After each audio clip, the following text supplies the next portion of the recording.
কোকিলপুর গ্রামে শতরূপা নামের ছোট্ট একটি মেয়ে বাস করত। শতরূপার বাবা একটি রোড অ্যাক্সিডেন্টে মারা যায়। এরপর থেকে শতরূপা ও তার মা তার মামা বাড়িতে বাস করত। শতরূপার মামার বাড়ির সবাই অনেক ভালো ছিল। ওরা শতরূপা ও তার মায়ের সাথে অনেক ভালো আচরণ করত। ওদের জীবনে কোনো দুঃখ ছিল না। শতরূপা বড় স্কুলে পড়াশোনা করত। শতরূপা যে স্কুলে পড়তো সেই স্কুলে ওর একটা বান্ধবী ছিল। ওর নাম ছিল রূপসা। রূপসা শতরূপাকে অনেক ভালোবাসতো। ওরা দুজন একসাথে স্কুলে যেত, একসঙ্গে খেলাধুলা করত এবং ওরা একসাথেই বসতো। একদিন শতরূপাদের স্কুলে ওদের ম্যাডাম এসে বলে, শোনো বাচ্চারা, তোমাদের জন্য একটা প্রতিযোগিতার আয়োজন করা হয়েছে। আমি জানি আমাদের মধ্যে তোমরা সবাই অনেক ভালো নাচ পারো, তাই তোমাদের জন্য একটা নাচের প্রতিযোগিতার আয়োজন করা হয়েছে। তোমাদের মধ্যে যে সবচেয়ে ভালো নাচ করতে পারবে তাকে 1,00,000 টাকা পুরস্কার দেওয়া হবে। আশা করি তোমরা সবাই অনেক ভালো নাচ করবে। ঠিক আছে বাচ্চারা, পরবর্তী প্রতিযোগিতার জন্য প্রস্তুত হয়ে যাও। এই বলে ম্যাডাম চলে যায়। শতরূপা ও রূপসা এটা শুনে অনেক খুশি হয়। রূপসা শতরূপার চেয়েও অনেক ভালো নাচ করতে পারত। শতরূপা বলে, রূপসা, তুই তো অনেক ভালো নাচ পারিস। আমার বিশ্বাস এই প্রতিযোগিতায় তুই ফার্স্ট হবি। হ্যাঁ, আমি অনেক ভালো নাচ পারি, কিন্তু আমার তো তেমন সুন্দর কোনো ড্রেস নেই। আমি কি করে নাচ করব? আরে তুই চিন্তা করিস না, তুই তো জানিস আমি আমার মামার বাড়িতে থাকি। আমার মামাদের অনেক টাকা আছে। আমি মামাকে বলে তোর জন্য একটা ড্রেস এনে দেব।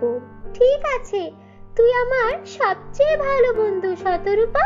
শতরূপা ও রূপসা কথা বলছিল, তখনই পাশ থেকে মিতু নামের একটা মেয়ে ওদের কথা শুনছিল। আচ্ছা, শতরূপার মহান হওয়ার খুব ইচ্ছে, তাই না? নিচে তো থাকে মামার বাড়ি। কেন রে, তুই প্রতিযোগিতায় নাম দে। এসেছে রূপসা ফার্স্ট হবে, হওয়াচ্ছি তোদের ফার্স্ট। আমি হব নাচে ফার্স্ট। আর এই রূপসাকে তো আমি কিছুতেই প্রথম হতে দেব না। আমি আমার ভাইকে বলে রূপসার একটা ব্যবস্থা করব। তারা এরপর মিতু ওর বাসায় যায় আর ওর ভাইকে বলে, ভাইয়া ভাইয়া, আমাদের স্কুলে একটা নাচের প্রতিযোগিতা আছে। আমি সেই প্রতিযোগিতায় নাম লেখাতে চাই, কিন্তু আমাদের ক্লাসে যে রূপসা আছে ও নাকি প্রতিযোগিতায় অংশ নেবে। আর হ্যাঁ, সত্যি অনেক ভালো নাচে। ও নাচলে তো আমি প্রতিযোগিতায় জিততেই পারবো না। তুমি একটা কাজ করো, তোমার বন্ধুদেরকে সাথে নিয়ে রাস্তায় রূপসাকে আটকে ওর পাটা ভেঙে দাও, যেন ও একদমই নাচতে না পারে। আচ্ছা বোন, কোনো ব্যাপার নয়। তুই তো জানিস আমার বন্ধুরা মারামারিতে অনেক এক্সপার্ট। এই রূপসার পা আমরা আজই ভেঙে দেব। মিতু অনেক খুশি হয়। তারপর মিতুর ভাই যখন ওদের ক্লাস শেষ হয়, রাস্তায় অপেক্ষা করতে থাকে। সে শতরূপা ও রূপসার আসার পথে রূপসাকে পথ আটকায়। তারপর রূপসার পায়ে একটা লাঠি দিয়ে অনেক জোরে আঘাত করে, যার কারণে রূপসার পা ভেঙে যায় আর অনেক রক্ত পড়তে শুরু করে। শতরূপা অনেক থামানোর চেষ্টা করে, কিন্তু ওরা কারো কথাই শোনে না। এভাবে রূপসার পা ভেঙে দিয়ে মিতুর ভাই সেখান থেকে চলে যায়। এরপর শতরূপা তাড়াতাড়ি করে রূপসাকে হাসপাতালে ভর্তি করে। রূপসা ছিল অনাথ মেয়ে। রূপসার বাবা মা কেউ ছিল না। রূপসা ওর বুড়ো দাদির সঙ্গে বাস করত। এই খবর পেয়ে ওই বৃদ্ধ দাদি চলে আসে। আরে আমার নাতনিটার এই অবস্থা কি করে হলো? এবার এই পা নিয়ে মেয়েটা কি করবে? দাদি, আমি অনেক চেষ্টা করেছি রূপসাকে বাঁচানোর, কিন্তু কোথা থেকে কতগুলো ছেলে এসে রূপসার পা ভেঙে দিয়ে গেছে। আমি ওকে বাঁচাতে পারিনি। কি আর করবে, মেয়েটারও পুরা কপাল, বাবা মা কেউ নেই। আমি মানুষের বাড়িতে কাজ করে আমাদের সংসার চালাই। এই পা ভাঙা মেয়েকে আমি এখন কিভাবে দেখে রাখবো? দিদি, আপনি চিন্তা করবেন না, আমি আমার মামা বাড়িতে কথা বলে ওর চিকিৎসার ব্যবস্থা করব। এরপর শতরূপা ওর বাসায় চলে আসে আর ওর মাকে রূপসার সম্পর্কে সবকিছু খুলে বলে। মা, জানো আমার বান্ধবী রূপসাকে কতগুলো ছেলে এসে ওর পা ভেঙে দিয়ে গেছে। এখন রূপসা বেচারি তো উঠে দাঁড়াতেও পারে না। ওর চিকিৎসার জন্য কিছু টাকার প্রয়োজন। তুমি মামাদের বলো না কিছু টাকা দিতে, যেন ওর চিকিৎসাটা হয়ে যায়। ঠিক আছে, আমি তোর মামাকে বলবো যেন রূপসার চিকিৎসার জন্য টাকা দিয়ে দেয়। কিন্তু মা, চিকিৎসা হলেও তো ওর সামনে একটা প্রতিযোগিতা আছে, নাচের প্রতিযোগিতা। তুমি তো জানো ওদের পরিবারের অবস্থা কত খারাপ। এই প্রতিযোগিতায়ও জিততে পারলে 1,00,000 টাকা পুরস্কার পেত, কিন্তু ও তো এখন নাচতেই পারবে না। মা, আমার মেয়েটা কত লক্ষ্মী, নিজের বান্ধবীর জন্য কেউ এত করে। আর তুমিও তো ভালো নাচ করতে পারো, তুমি প্রতিযোগিতায় অংশ নিচ্ছ না কেন? না মা, রূপসাদের টাকার খুব প্রয়োজন। আমাদের তো মামারা সাহায্য করে, কিন্তু আমি চাই রূপসাই যেন এই প্রতিযোগিতায় প্রথম হয়। ঠিক আছে, তোমার মন যেহেতু এত বড়, আমি তোমাকে একটা উপায় বলি। আমাদের গ্রামের পিছনে একটা কালো জঙ্গল আছে। আমি ছোটবেলায় সেই জঙ্গলে খেলা করতাম। সেখানে একটি পরী থাকে। সেই পরীর সোনা ও রূপার লিপস্টিকের নদী আছে। ওই লিপস্টিক যে লাগায় তার মনের ইচ্ছা পূরণ হয়ে যায়। তুমি এক কাজ করো, সেই জঙ্গলে চলে যাও। ওই পরী একমাত্র যাদের মন সুন্দর আর যারা অন্যর উপকার করতে চায় তাদেরকেই সাহায্য করে। ঠিক আছে মা, তোমাকে অনেক ধন্যবাদ। আমি এখনই যাচ্ছি ওই সোনা রূপার নদীর লিপস্টিকের পরীর কাছে। এরপর শতরূপা বেরিয়ে পড়ে সেই জঙ্গলের খোঁজে এবং সে কালো জঙ্গলে পৌঁছেও যায়। তারপর যখনই পথ চলতে শুরু করে, শতরূপা দেখতে পায় সেখানে একটা সোনার আর একটি রূপার জাদুর লিপস্টিকের নদী রয়েছে। আরে, এই তো সোনা রূপার লিপস্টিকের নদী। পরী, আপনি কোথায়? আপনাকে আমার খুব প্রয়োজন। তখন সেখানে একটি পরী প্রকট হয়। এসো শতরূপা, তোমার অপেক্ষাই করছিলাম। তোমার মা আমাকে স্মরণ করেছিল আর বলেছিল তুমি এখানে অবশ্যই আসবে। আমি জানি তোমার মন অনেক সুন্দর। এই নাও সোনা ও রূপার জাদুর লিপস্টিক। এই লিপস্টিক তুমি তোমার ঠোঁটে পরে তোমার যা মনের ইচ্ছা তাই বলো। এরপর শতরূপা সেই সোনা রূপার লিপস্টিক নিয়ে রূপসা যে হাসপাতালে ভর্তি আছে সেখানে চলে যায়। রূপসা এদিকে হাসপাতালের বিছানায় শুয়ে কান্না করছিল। শতরূপাকে দেখে রূপসা বলে, শতরূপা, আমার সব শেষ হয়ে গেল। ভেবেছিলাম এই প্রতিযোগিতায় 1,00,000 টাকা পাবো, তাহলে আমার আর আমার দাদির জন্য জীবনটা একটু সহজ হতো, কিন্তু এখন তো কিছুই হবে না। কে বলেছে কিছু হবে না? দেখ আমি তোর জন্য কি এনেছি। শতরূপা সেই সোনা ও রূপার লিপস্টিকটা রূপসাকে দেখায়, আর যখনই ও সোনা ও রূপার লিপস্টিকটা ওর ঠোঁটে লাগায় তখনই রূপসা বলে, জাদুর সোনা রূপার লিপস্টিক, আমার বান্ধবী রূপার পাটা একদম ঠিক করে দাও। তো এতটুকু করতেই রূপার পা একদমই ঠিক হয়ে যায়। এরপর শতরূপা বলে, জাদুর সোনা রূপার লিপস্টিক, আমার বান্ধবীর জন্য একটা সুন্দর লেহেঙ্গা প্রকট করো। এটুকু বলতেই শতরূপার সামনে একটা সোনার লেহেঙ্গা প্রকট হয়। এসব দেখে রূপসা একদমই অবাক হয়ে যায়। তখন শতরূপা সব ঘটনা খুলে বলে। সব শুনে রূপসা শতরূপাকে অনেক ধন্যবাদ দেয়। পরবর্তী দিন নাচের প্রতিযোগিতায় সেখানে মিতু নাচ করতে আসে এবং সে নিজের মতো নাচ করে। কিন্তু যখন রূপসা এসে নাচের প্রতিযোগিতায় নাচ করতে থাকে, ওর নাচ দেখে সবাই মুগ্ধ হয়ে যায় আর বিচারক রূপসাকে নাচের প্রতিযোগিতায় প্রথম ঘোষণা করে। আর সেই প্রতিযোগিতায় জয়ী হওয়ার জন্য রূপসাকে 1 লাখ টাকা পুরস্কার দেয়। রূপসা শতরূপাকে আর সেই পরীকে মন থেকে ধন্যবাদ জানায়। রূপসা ও শতরূপা দুই বান্ধবী সারা জীবন মিলেমিশে জীবন কাটাতে থাকে। তো বন্ধুরা, কেমন লাগলো তোমাদের আজকের এই গল্পটি? কমেন্ট করে জানিয়ে দিও। ভালো লাগলে লাইক করে দিও।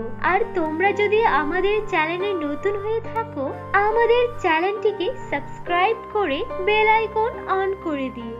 ধন্যবাদ। অনেক দিন আগের কথা, সময়টা ছিল রূপকথায়। ফুলপরি পরিলোকে দুইজন পরিবোন বসবাস করত। তাদের চুলগুলো ছিল সোনার এবং যেগুলো ছিল জাদুর চুল। তারা একসঙ্গে মিলেমিশে বসবাস করত। একদিন তারা বাগানে ঘোরাফেরা করছিল এবং বাগানের গাছে পানি দিচ্ছিল। হঠাৎ করে একটা বৃদ্ধা মহিলা কান্না করতে করতে তাদের কাছে আসে এবং বলে, আমাকে সাহায্য করো, আজকে আমার মেয়ের বিয়ে, আর ওর বিয়ের জন্য খরচ করার মতো আমার কাছে কোনো টাকা পয়সা নেই। আমি খুব আশা নিয়ে তোমাদের দুজনের কাছে এসেছি, তোমরা কি আমাকে সাহায্য করবে? মহিলাটির অসহায়ের মতো কান্না দেখে তাদের দু বোনের মন সহজেই গলে যায় এবং তারা দুজন সেই মহিলাকে সাহায্য করার জন্য রাজি হয়ে যায়। এরপরে তারা দুজনেই সেই মহিলার সঙ্গে মহিলার বাড়িতে পৌঁছে যায়।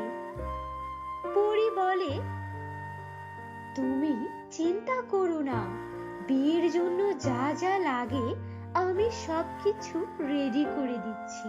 এরপর সেই পরী নিজের জাদুর লাঠি ঘোরায় এবং সেই বাড়ির সামনে অনেক সুন্দর একটা বিয়ের আসর তৈরি করে দেয়। তুমি তোমার মেয়েকে বাইরে ডাকো, আমি আমার জাদু শক্তি দ্বারা ওকে বিয়ের সাজ করে দেব এবং অনেক গহনা দিব। আমার মেয়ে ঘরের ভিতরে আছে, তোমরা দুজন ঘরের ভিতরে গিয়ে আমার মেয়েকে অনেক সুন্দরভাবে রেডি করে দাও। এমনটা শোনার পর তারা দুই পরিবোন সেই ঘরের মধ্যে যায়। কিন্তু ঘরের মধ্যে যেতে না যেতেই হঠাৎ করে তাদের উপরে অনেক বড় একটা খাঁচা এসে পড়ে আর সঙ্গে সঙ্গে তাদের শরীর একটা দড়ি দিয়ে বাঁধা পড়ে যায়। কিছুক্ষণ পর সেই মহিলা আসে আর চোখের পলকে তার রূপ পরিবর্তন হয়ে যায়। সে খুব ভয়ঙ্কর একটা জাদুকর্ণীর রূপ নেয়। মনে আছে তোমাদের কয়েক মাস আগে আমার মনে আছে তোমরা কয়েকদিন আগে আমার মেয়েকে আগুনে পুড়িয়ে মেরেছিলে? এর কারণে আমি তোমাদেরকে এখানে নিয়ে এসেছি। এখন তোমাদের দুজনকে মেরে আমি আমার মেয়ের মৃত্যুর প্রতিশোধ নেব। আচ্ছা, তুই চম্পা জাদুকর্ণীর মা, তাই তো? শুনে রাখ, তোর মেয়ে ছিল অনেক দুষ্টু। ও ছিল খুব নির্দয় একজন জাদুকর্ণী। জানি না কত মানুষকে মেরে ফেলেছে ওর বলি দিয়ে, আর ওকে আগুনে পুড়িয়ে আমরা অনেক ভালো কাজ করেছি, অনেক মানুষের উপকার করেছি। ভালোভাবে বলছি, ছেড়ে দে আমাদেরকে, নয়তো তোর পরিণতিও খারাপ হবে। তোর মেয়ের মতো তুইও আগুনে ঝলসে মরবি। তোদের যত ইচ্ছা তত শক্তি খাটিয়ে নে, কিন্তু কখনো এই খাঁচা থেকে বাইরে বের হতে পারবি না, বুঝলি? আমি কিছুক্ষণের জন্য জঙ্গলে যাচ্ছি। ওই জঙ্গলে বসবাসকারী যত জাদুকর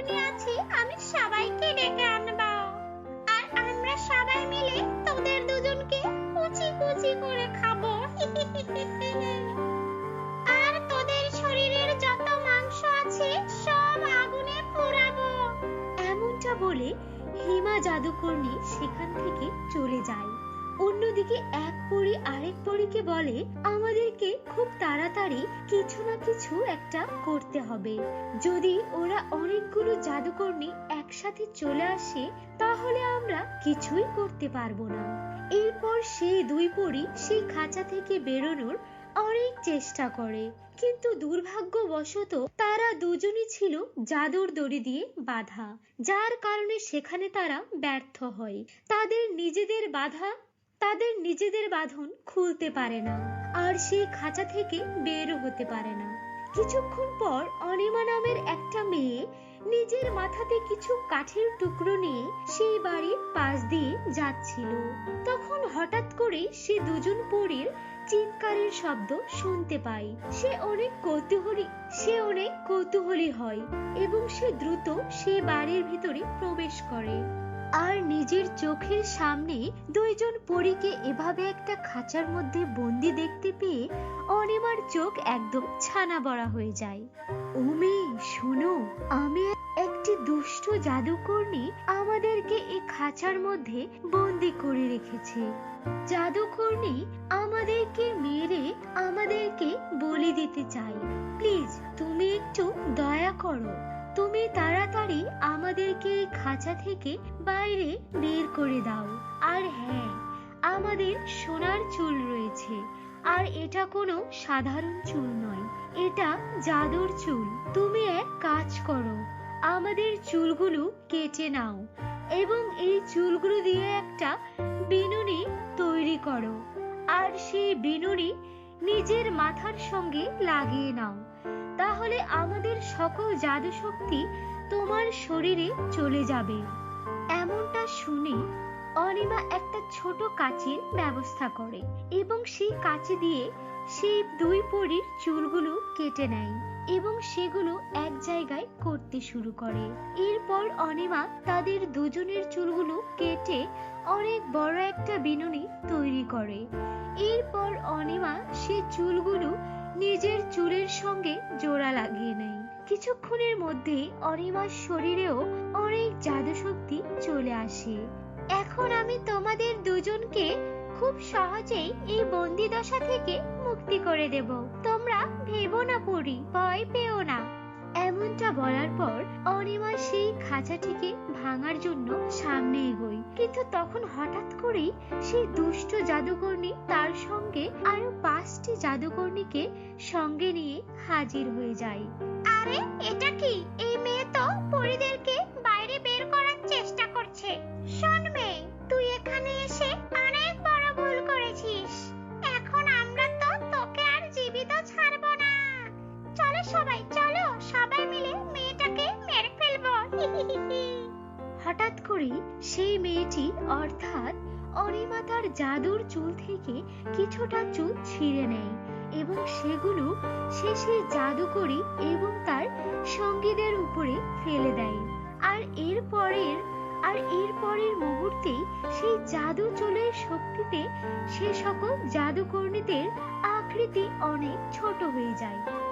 আরে এ তো দেখছি এই মেয়েটা তো আমাদের থেকেও অনেক বড় জাদুকর্ণী। এক মুহূর্তে আমাদের শরীর এতটা ছোট করে দিল, আমাদেরকে দেখতে খুব বেটে লাগছে। হিমা, তুই আমাদেরকে এই বিপদের মুখে ফেলে দিলি। হ্যাঁ রে, তুই ঠিক বলেছিস। এই হিমার কথা মেনে নেওয়া আমাদের একদমই উচিত হয়নি। আরে চল সবাই কি দেখছিস, এখান থেকে তাড়াতাড়ি পালিয়ে চল, নয়তো মেয়েটা আমাদেরকে জানে মেরে ফেলবে। কিন্তু ঠিক তখনই অনিমা সেই জাদুকর্ণী এবং তার সঙ্গীদেরকে ধরে নেয় আর তাদের হাত ধরে এক একটা হাত সেই বাড়ির বাইরে একটা গাছের সাথে বেঁধে তাদেরকে সেই গাছের সঙ্গে ঝুলিয়ে দেয়। এরপর অনিমা নিজের জাদু শক্তির দ্বারা সেখানে অনেক বড় একটা মশাল হাজির করে এবং সেই মশালের সাহায্য সে সেই সকল জাদুকর্ণীর গায়ে আগুন জ্বালিয়ে দেয়। আর দেখতে দেখতেই সকল জাদুকর্ণীরা পুড়ে একদম ছাই হয়ে যায়, তাদের অস্তিত্ব বলে আর কিছুই থাকে না। এরপর অনিমা সেই বন্দি দশা থেকে দুই পরীকে মুক্তি করে। তাদের কারণে তোমার কারণে আমাদের দুই বোনের জীবন বেঁচেছে।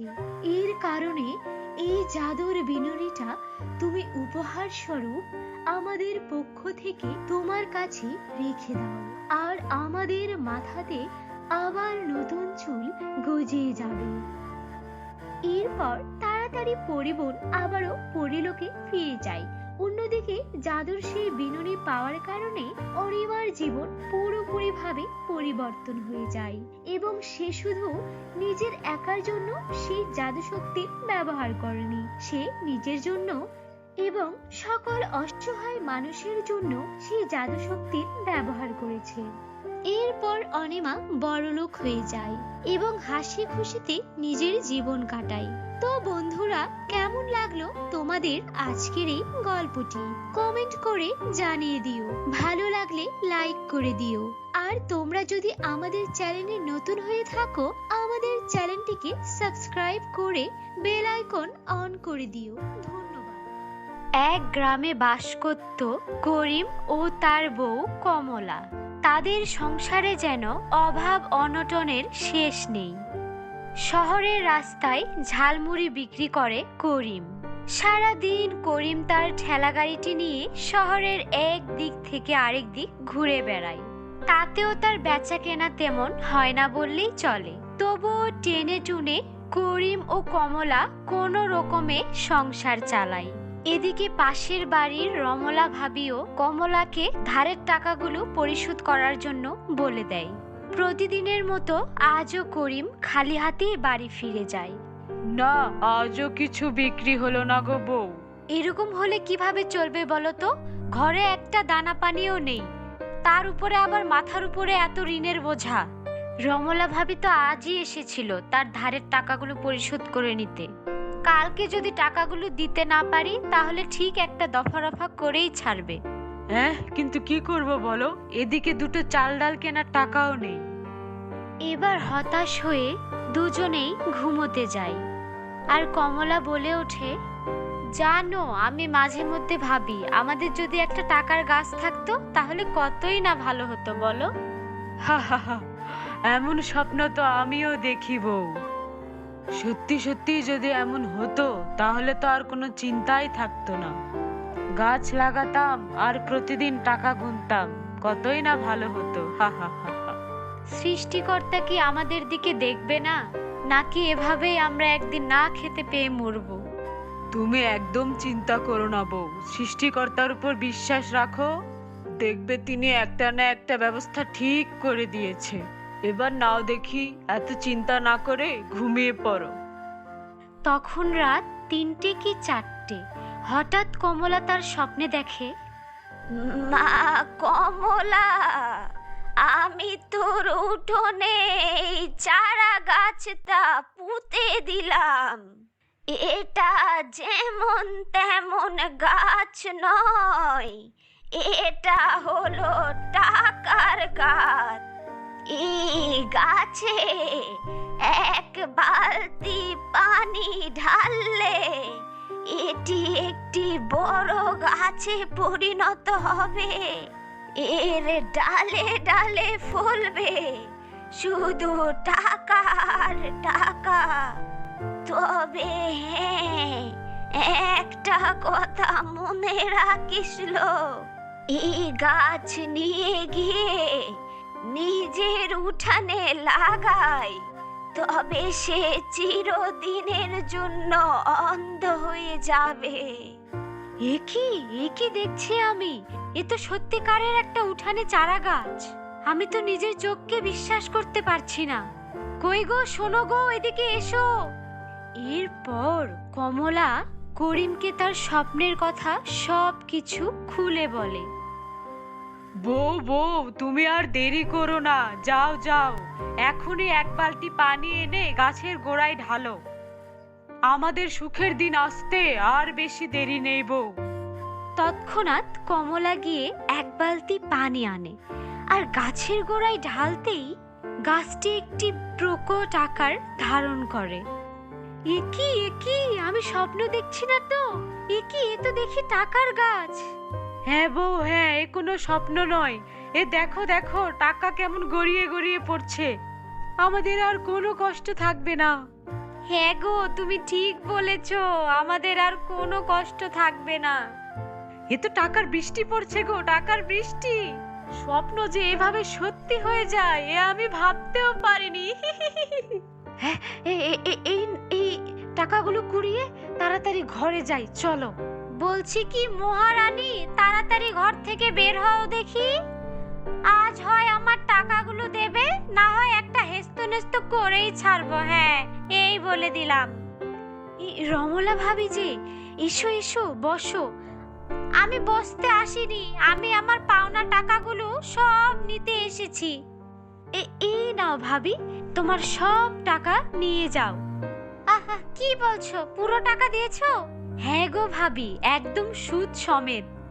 কই গো বউ, বাজারের ব্যাগটা দাও দেখি, ভালো মন্দ কিছু বাজার করে আনি। হ্যাঁ গো হ্যাঁ, দাঁড়াও দাঁড়াও, দিচ্ছি। আস্তে আস্তে কামাল ও কমলা তাদের সকল শখগুলো পূরণ করতে থাকে। এমনকি তারা একটি বড় বাড়ির পাশাপাশি একটা গাড়িও কিনে ফেলে। গ্রামে তাদের এই কৃতিত্বের কথা ছড়িয়ে পড়ে। এমনকি তারা প্রতি সপ্তাহে গ্রামের যত গরিব দুঃখী মানুষ আছে সবাইকে কিছু না কিছু দিয়ে সাহায্য করে। তাদের কাছ থেকে কেউ খালি হাতে ফেরে না। এভাবে তাদের দিন ভালোই কাটছিল, কিন্তু হঠাৎ একদিন, না না, আমাকে জানতেই হবে কমলার এত পরিবর্তন কিভাবে হলো। কিছুদিন আগে আমার ধারের টাকায় মেটাতে পারছিল না, আর এখন দেখি পুরো গ্রাম শুদ্ধ মানুষকে খাওয়াচ্ছে, পড়াচ্ছে। না, আমাকে জানতেই হবে। এভাবে আড়াল থেকে লুকিয়ে লুকিয়ে রমলা দেখে তাদের মস্ত বড় এই টাকার গাছ। ওমা ওমা, এ দেখি টাকার গাছ।